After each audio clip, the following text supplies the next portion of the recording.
Hi there. तो आज हम लोग लीड कोड का प्रॉब्लम नंबर 2976 देख रहे हैं, minimum cost to convert string 1। तो यहाँ पे हमें एक सोर्स स्ट्रिंग दी होगी और एक टारगेट स्ट्रिंग दी होगी और हमें अपनी सोर्स स्ट्रिंग को टारगेट स्ट्रिंग में कन्वर्ट करना है, ठीक है।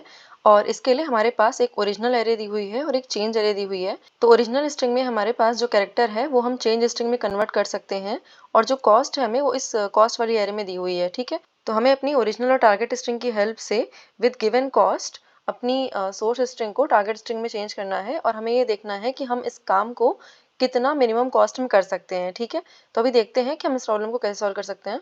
तो यहाँ पे हमारी प्रॉब्लम में हमें एक सोर्स स्ट्रिंग दी होगी, एक टारगेट स्ट्रिंग दी होगी, हमारी ये ओरिजिनल एरे दी होगी, हमारी ये चेंज एरे दी होगी और ये हमारी कॉस्ट एरे दी होगी। मतलब कि हम ओरिजिनल वाले इंडेक्स से चेंज वाले इंडेक्स पे कन्वर्ट कर सकते हैं with the help of this cost, ठीक है। तो हमें हर एक सोर्स कैरेक्टर को टारगेट कैरेक्टर में कन्वर्ट करना है with the help of these transitions. तो अगर हम ये वाला एग्जाम्पल देखें तो ए से ए कन्वर्ट करने के लिए हमारी 0 कॉस्ट लगेगी और अगर हमें बी से सी कन्वर्ट करना है that is going to be 5 here. और अगर हम सी से बी की कॉस्ट देखेंगे तो सी से बी की कॉस्ट जो है हमारी 5 है, लेकिन we can get a better cost अगर हम सी से ई पे जाएँ पहले और फिर ई से बी पे जाएँ पहले, ठीक है। तो this is going to give us 3 cost. तो यहाँ पे हमारी जो कॉस्ट है सी से बी की वो 3 हो जाएगी और यहाँ पे डी से जो ई की कॉस्ट है that is going to be 20। तो हमारी जो ओवरऑल टोटल कॉस्ट हो जाएगी that is going to be 28, ठीक है। तो हमें अपनी जो कॉस्ट है वो मिनिमाइज़ करके अपने आंसर के लिए रिटर्न करनी है। तो हम क्या कर सकते हैं, हमें पता है कि हमें किसी भी पॉइंट पे शॉर्टेस्ट पाथ चाहिए और शॉर्टेस्ट पाथ मतलब कि in the terms of cost, ठीक है। और हमारा जो ग्राफ बनेगा वो वेटेड ग्राफ होगा, ठीक है। तो हमें इससे पता चल रहा है कि हम यहाँ पे डाइक्स्ट्रा एल्गोरिदम यूज़ कर सकते हैं क्योंकि हमारा Dijkstra algorithm single source shortest path algorithm होता है। तो उससे हमें पता चल जाएगा कि अगर हम किसी सोर्स पे हैं तो उससे हमारे बाकी जितने भी नोड आ रहे हैं उनकी डिस्टेंस क्या है, ठीक है। तो यहाँ पे जो डाइक्स्ट्रा एल्गोरिदम है हमें वो मल्टीपल टाइम्स अप्लाई करनी पड़ेगी क्योंकि जो हमारे सोर्स हैं वो मल्टीपल हैं, है ना। और हमें हर एक सोर्स के लिए पता करना है कि उस सोर्स से बाकी नोड्स की जो कॉस्ट है वो क्या क्या आ रही है, ठीक है। तो ये जो डाइक्स्ट्रा एल्गोरिदम है इसका code I will put in GitHub, लेकिन अभी हम एक दूसरी अप्रोच देखते हैं जो कि थोड़ी सी बेटर है इससे। तो यहाँ पे हम इस प्रॉब्लम को सॉल्व करने के लिए फ्लॉयड-वार्शल एल्गोरिदम का भी यूज़ कर सकते हैं। तो ये जो फ्लॉयड-वार्शल एल्गोरिदम होता है ये हमारा all pair shortest path algorithm है। तो डाइक्स्ट्रा एल्गोरिदम में क्या कर रहे थे, हम सिंगल सोर्स से बाकी जगह पे जो भी हमारी डिस्टेंस आ रही थी वो निकाल रहे थे, ठीक है। लेकिन ये जो फ्लॉयड-वार्शल एल्गोरिदम है ना, ये हमारे किसी भी नोड से किसी भी दूसरे नोड के लिए जो भी हमारी डिस्टेंस आ रही होगी ना वो कैलकुलेट करेगा। तो ये हमारा सिर्फ एक सोर्स के लिए काम नहीं करेगा, ये हमारे सारे नोड्स के लिए काम करेगा, ठीक है। तो हमें पता है कि जो हमारे नोड्स हैं वो लोअर केस लेटर्स हैं, तो हमारे पास एट मैक्स 26 नोड्स होंगे यहाँ पे, ठीक है। और ये जो फ्लॉयड-वार्शल एल्गोरिदम होता है इसकी जो टाइम कॉम्प्लेक्सिटी होती है वो n³ होती है। तो हमारी जो टाइम कॉम्प्लेक्सिटी है वो 26⁻³ जाएगी at max when we are using this approach, ठीक है। तो अभी हम ये वाला एल्गोरिदम देख लेते हैं। तो ये एल्गोरिदम क्या कर रहा है, बेसिकली हम ना एक मिनिमम कॉस्ट की मैट्रिक्स लेके चलते हैं। तो इस मैट्रिक्स में इनिशियली हमने सब इन्फिनिटी डाला हुआ है, इसका मतलब कि किसी भी नोड से दूसरे नोड की जो डिस्टेंस है अभी इन्फिनिटी है, ठीक है। और हम इस अप्रोच में हर एक नोड के लिए जो भी उस नोड से दूसरे नोड की डिस्टेंस होती है उसको ऑप्टिमाइज़ करते हैं, ठीक है।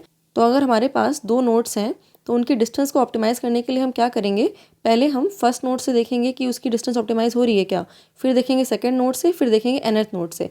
अगर हमारे पास 2 नोड हैं i और j, तो i से j पे जाने की जो कॉस्ट है उसको हम ऑप्टिमाइज़ कर सकते हैं via many nodes in between, ठीक है। तो अगर हम k = 0 ले लें, k = 1 ले लें, k = 2 ले लें, हम सारे नोड्स की हेल्प से ये चेक करेंगे कि i से j पे जाने वाली जो कॉस्ट है वो मिनिमाइज़ हो रही है क्या, ठीक है। तो यहाँ पे अगर हम ये वाला एग्जांपल देखें तो इनिशियली हमारी जो कॉस्ट मैट्रिक्स है वो ऐसी है कुछ, ठीक है।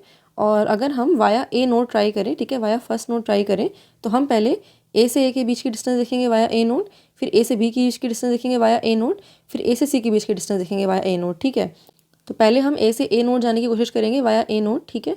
तो जो ये जो डिस्टेंस है वो हमारी इंप्रूव होकर 0 हो जाएगी और उसके बाद हम a से b नोड जाने की कोशिश करेंगे वाया a नोड। तो ये जो डिस्टेंस है वो क्या होगी, distance from a to a node, ठीक है, plus distance from a to b node, ठीक है। तो ये हमारी डिस्टेंस आ जाएगी अभी। तो distance from a to a node is going to be 0 and distance from a to b node is going to be 4, ठीक है। तो यहाँ पे हम a से b की जो डिस्टेंस है वो अपडेट करके 4 कर देंगे और सिमिलरली हम यहाँ पे a से c के बीच की डिस्टेंस देखेंगे वाया a नोड। तो अगेन यहाँ पे a से c के बीच की डिस्टेंस जो है via a node is going to be 6, ठीक है। उसके बाद हम b से a नोड की डिस्टेंस चेक करेंगे वाया a नोड और b से b की डिस्टेंस चेक करेंगे वाया a नोड और b से c की डिस्टेंस चेक करेंगे वाया a नोड, ठीक है। तो हम वाया ए नोड पहले अपनी जो मैट्रिक्स है वो अपडेट करेंगे, फिर वाया बी नोड अपडेट करेंगे, फिर वाया सी नोड अपडेट करेंगे। तो ऐसे करके हम एट द एंड अपनी जो मिनिमम कॉस्ट वाली मैट्रिक्स है उसको पूरा ऑप्टिमाइज कर लेंगे और यहाँ पे किसी भी नोड से हमें किसी दूसरे नोड की जो डिस्टेंस है वो पता चल जाएगी, ठीक है। और ये जो चीज़ है हम अपने सॉल्यूशन के लिए आराम से इम्प्लीमेंट कर सकते हैं। सॉल्यूशन अप्रोच में हमें क्या करना है, अपनी जो मिनिमम कॉस्ट वाली मैट्रिक्स है वो हमें निकालनी है with the help of this Floyd Warshall approach. और उसके बाद हमारे जितने भी कैरेक्टर्स हैं फ्रॉम सोर्स टू टारगेट, उसके लिए जो अपनी कॉस्ट है हम वो अपने आंसर में ऐड कर देंगे। तो यहाँ पे जैसे ए से ए जाने की कॉस्ट जो है, फिर बी से सी जाने की जो कॉस्ट है, फिर सी से बी जाने की कॉस्ट है और डी से ई जाने की कॉस्ट है। तो जो सारी कॉस्ट आ रही होगी हमारी मेन कॉस्ट मैट्रिक्स में, उसको हम यूज़ करके अपने आंसर में ऐड कर देंगे, ठीक है। तो this was the solution approach. अभी हम इसका कोड देख लेते हैं। तो यहाँ कोड में एक आंसर वेरिएबल ले लिया है हमने। अभी हम एक मिन कॉस्ट वाली एरे ले लेते हैं। तो हमारे पास इस एरे में किसी भी सोर्स से किसी भी डेस्टिनेशन के लिए जो कॉस्ट आ रही होगी हम वो स्टोर करेंगे। तो जो इसका साइज़ होगा हम वो लोअर केस, हमारे पास 26 लेटर्स होते हैं तो 26 × 26 का हमने साइज़ ले लिया है यहाँ पे। तो इनिशियली हमारी कॉस्ट जो होगी किसी भी नोड से दूसरे नोड में जाने की वो इन्फिनिटी होगी। तो हम उस हिसाब से अपनी जो मेन कॉस्ट एरे है उसको इनिशियलाइज़ कर लेते हैं। तो यहाँ पे हमारे पास ओरिजिनल और चेंज वाली एरे की हेल्प से हम इनिशियली जो भी मिनिमम कॉस्ट आ रही होगी किसी भी कैरेक्टर से दूसरे कैरेक्टर में जाने की, वो हम पॉपुलेट कर लेते हैं इसमें, ठीक है।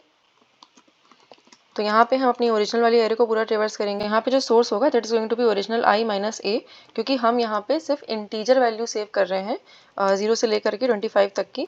तो यहाँ पे जो मिन कॉस्ट की वैल्यू होगी सोर्स से डेस्टिनेशन के लिए that is going to be minimum of, अभी जो हमारी करंट कॉस्ट है that is min cost source destination, या फिर अभी जो हमारी जो कॉस्ट वाली एरे में कॉस्ट है वो, तो उन दोनों में से जो भी हमारी मिनिमम कॉस्ट होगी हम वो ले लेंगे, ठीक है। तो यहाँ पे मिनिमम कॉस्ट अपडेट करने के बाद हम अपना जो फ्लॉयड-वार्शल वाला एल्गोरिदम है वो यूज़ कर सकते हैं। तो यहाँ पे हम सारे वर्टिसेस के लिए देखेंगे, अगर हम उस वर्टेक्स से होकर के जा रहे हैं तो हमारी कॉस्ट जो है वो कम हो रही है क्या। और यहाँ पे जो आई जे वाला लूप है वो हमारे करंट सोर्स और डेस्टिनेशन को शो कर रहा है। तो हमको क्या करना है, अपने आई वाले नोड से जे वाले नोड तक जाना है वाया के, ठीक है। और हमें देखना है कि हमारी जो कॉस्ट है वो मिनिमाइज हो रही है क्या। तो हमारी जो मिनिमम कॉस्ट है आई से जे के लिए अगर वो मिनिमाइज हो रही होगी तो उसको हम अपडेट कर देंगे। तो this is going to be जो हमारी करंट कॉस्ट है वो, या फिर अगर हम वाया के जाते हैं तो जो कॉस्ट आ रही है, तो that is going to be minimum cost I to K and then K to J, ठीक है। तो यहाँ पे हमने अपनी जो कॉस्ट है वो अपडेट कर दी है। अभी हम क्या कर सकते हैं, हमें अपनी जो सोर्स वाली स्ट्रिंग है उसे टारगेट वाली स्ट्रिंग में जाना है और जो भी टोटल कॉस्ट आ रही है उसको अपने आंसर के लिए ऐड करना है, ठीक है। तो हम अपनी सोर्स वाली स्ट्रिंग को ट्रेवर्स करेंगे। तो हमारी सोर्स और टारगेट स्ट्रिंग में जो कैरेक्टर है उनको पहले हम इंटीजर में कन्वर्ट कर लेते हैं। तो अभी अगर हमारा जो सोर्स और डेस्टिनेशन है वो सेम है then we can simply continue, ठीक है। अदरवाइज हमें ये चेक करना है कि अगर हमारी जो मिनिमम कॉस्ट है एस से डी के लिए, if this is equals to integer dot max value, मतलब कि अभी तक ये जो कॉस्ट है वो अपडेट नहीं हुई है, मतलब कि हम इस सोर्स से डेस्टिनेशन पे नहीं जा सकते हैं, then we can simply return -1 from here. और अगर हम एस से डी पे जा पा रहे हैं तो हम जो आंसर में कॉस्ट आ रही होगी उसको ऐड कर देंगे। तो this is going to be main cost S and D, ठीक है। और एट द एंड हम बस आंसर वेरिएबल रिटर्न कर देंगे। तो that is all. So let's try to submit this. तो अगर हमारी जो सोर्स स्ट्रिंग है उसकी जो लेंथ है that is equals to n, और हमारी जो ओरिजिनल वाली एरे है उसका जो लेंथ है that is going to be K. तो यहाँ पे अगर हम देखें तो ये जो हमने फॉर लूप चलाया हुआ है इसकी वजह से टाइम कॉम्प्लेक्सिटी हमारी ऑर्डर ऑफ के आएगी। और उसके अलावा हमने यहाँ पे फ्लॉयड-वार्शल एल्गोरिथम चलाया हुआ है, but this is going to give us order of 26 × 26 × 26, ठीक है। उसके अलावा हम यहाँ पे जो अपनी ओरिजिनल लेंथ वाली स्ट्रिंग है उसको ट्रेवर्स कर रहे हैं, तो that is going to cost us order of n। तो हमने ये जो मिन कॉस्ट वाली एरे ली हुई है that is almost constant space, क्योंकि यहाँ पे हम 26 × 26 की एरे ले रहे हैं। तो this is order of 1। So yeah I think that will help for this video. Thank you for watching. I will see you next one. Bye bye.